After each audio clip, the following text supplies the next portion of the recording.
Okay. आज हमारे साथ कार्यक्रम में शामिल हो रहे हैं कोटक महिंद्रा म्यूचुअल फंड के चीफ इन्वेस्टमेंट ऑफिसर इक्विटीज़ के Harsha Upadhyay sir. Harsha sir, good morning, बहुत बहुत स्वागत है आपका। धन्यवाद हमें समय देने के लिए। सर, सबसे पहले तो बताएं बाजार पर अपनी राय, व्यू क्या बन रहा है? क्या अब एक अच्छी तेजी के लिए धीमे धीमे बाजार तैयार होता दिख रहा है? खतरे कम हैं? कैसे देखते हैं आप? Good morning Anil. देखिए, पिछले कुछ हफ्तों से तीन चार जो विषय थे उसके वजह से मार्केट में चिंता बनाया हुआ था। फॉर एग्जांपल, यूएस टैरिफ्स में क्या होगा, अभी भी कोई क्लैरिटी नहीं है, लेकिन लगता है कि जो पहले जितना नेगेटिव शायद नहीं आएंगे जब भी नेगोशिएशंस होंगे और फाइनल नंबर्स बाहर आएंगे। वो एक बात है। फिर पिछले कुछ हफ्तों में जियोपॉलिटिकल इश्यूज लेके भी काफी कंसर्न्स थे मार्केट में, वो भी एक तरफ से हमारे पीछे हो गए हैं। और अर्निंग सीजन जो बहुत ज्यादा एक्सपेक्टेशंस नहीं था, एक तरफ से सबड्यूड अर्निंग सीजन का ही एक्सपेक्टेशन था, उसके हिसाब से जो अर्निंग्स डिलीवर हुए अभी तक उसमें कोई ऐसा बड़ा डिसअपॉइंटमेंट नहीं है।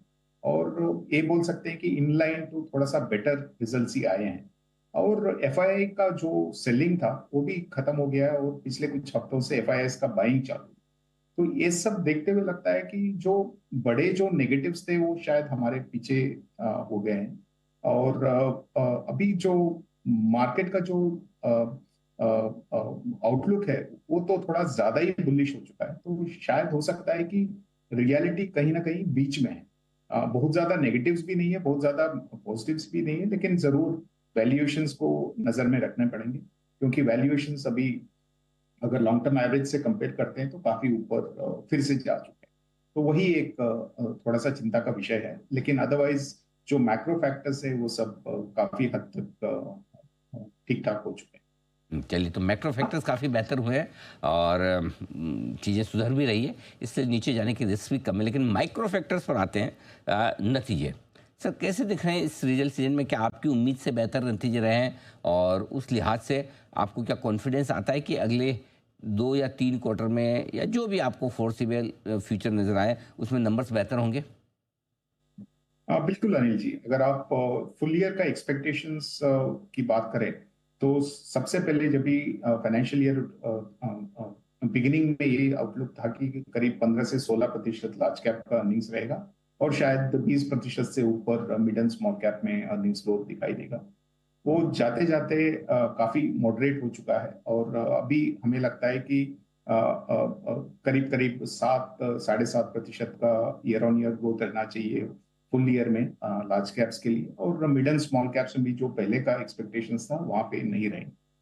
लेकिन अगर आप नेक्स्ट 2 या 3 क्वार्टर्स का बात करें और वहां पे आउटलुक देखते हैं तो काफी कुछ चीज इंप्रूव होते नजर आ रहे हैं। एक तो मॉनेटरी पॉलिसी काफी सपोर्टिव रहेगा, इंटरेस्ट रेट्स भी कम हो रहे हैं और कम हो भी चुके हैं कुछ हद तक।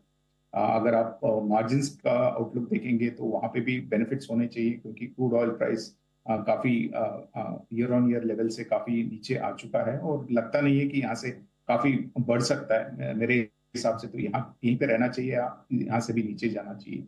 और डिमांड जो आउटलुक है वहां पे भी कुछ ग्रीन शूट्स दिखाई दे रहे हैं। तो ओवरऑल हमें लगता है कि ग्रेजुअली यहाँ से इंप्रूवमेंट दिखना चाहिए। ऐसा ओवरनाइट इंप्रूवमेंट तो लगता नहीं है, लेकिन अगर आप थोड़ा सा लंबे अवधि के लिए अगर निवेश कर रहे हैं तो ये ठीक ठाक मार्केट्स बोल सकते हैं। सिर्फ वैल्यूएशंस को एक एक नजर में रखना चाहिए बस। है आपके लिए रिजल्ट सीजन पर पूरा का पूरा एक्शन। अब बताएं सर कि ऐसे में कौन से सेक्टर्स आपको इस वक्त पसंद आते हैं? क्योंकि काफ़ी सेक्टोरल चर्निंग भी बाजार में चल रही है, तो क्या कुछ ऐसा किया जाए कि कुछ सेक्टर्स पर बुलिश हों, कुछ सेक्टर्स में एक्सपोजर कम करें? कैसे देखते हैं आप? देखिए, अभी भी हमारा जो पोर्टफोलियो टिल्ट है वो काफी हद तक डोमेस्टिक बिजनेसेस पे टिल्ट है।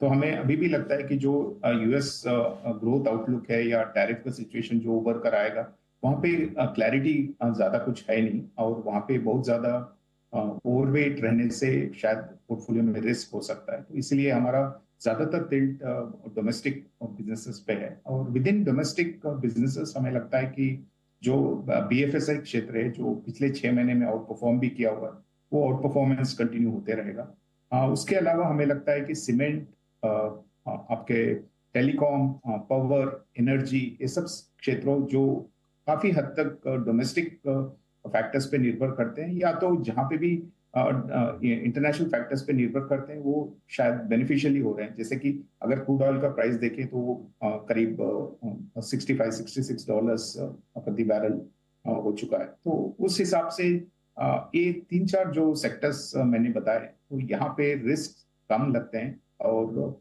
थोड़े थोड़े डिमांड में भी स्टेबिलिटी है, या स्टेबिलिटी आ रहा है यहाँ पे सब। तो ओवरऑल हमें लगता है कि यहाँ पे ओवरवेट रहने से आपका पोर्टफोलियो काफी ठीक ठाक मैनेज हो सकता ये आपके लिए सेक्टरल लर्निंग भी काफ़ी ज़रूरी है। म्यूचुअल फंड इन्वेस्टर्स के लिए भी एक बार राय लेना चाहता हूँ, जो इक्विटी में पैसा लगाना चाहते हैं उन इन्वेस्टर्स के लिए इस वक्त किस तरह के फंड्स ज़्यादा सूटेबल है? क्योंकि पहले जब कमज़ोर था तो सब हम ज़्यादातर बात करते थे कि लार्ज कैप फंड खरीदिए, क्या अभी भी वही ठीक है या कुछ बदलाव करना चाहिए? अनिल जी, देखिए, हमारे हिसाब से जो इक्विटी का अलोकेशन होना चाहिए अभी भी वो न्यूट्रल अलोकेशन होना चाहिए, क्योंकि वैल्यूएशंस महंगे हैं, लेकिन इतने भी महंगे नहीं है कि आपको इक्विटी मार्केट से बाहर रह सकते हैं। लेकिन जरूर अगर आप सेगमेंट वाइज देखेंगे तो ज्यादातर रिलेटिव वैल्यूएशन कंफर्ट जो है अभी भी लार्ज कैप्स में है, और वहां पे अर्निंग्स का स्टेबिलिटी भी थोड़ा ज्यादा दिखाई दे रहा है आज के दिन में।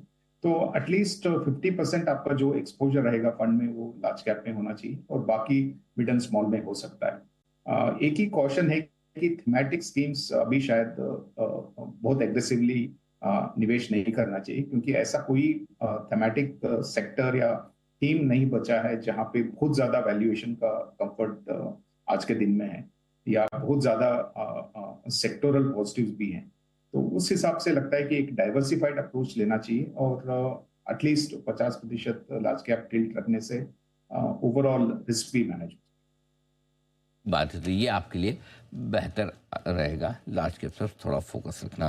बहुत बहुत धन्यवाद हर्षा सर, समय दिया आपने और विस्तार से बाजार के डायरेक्शन पर आपने हमसे बातचीत भी की और बताया भी कि किस तरह का मूड माहौल बाजार में आगे रह सकता है।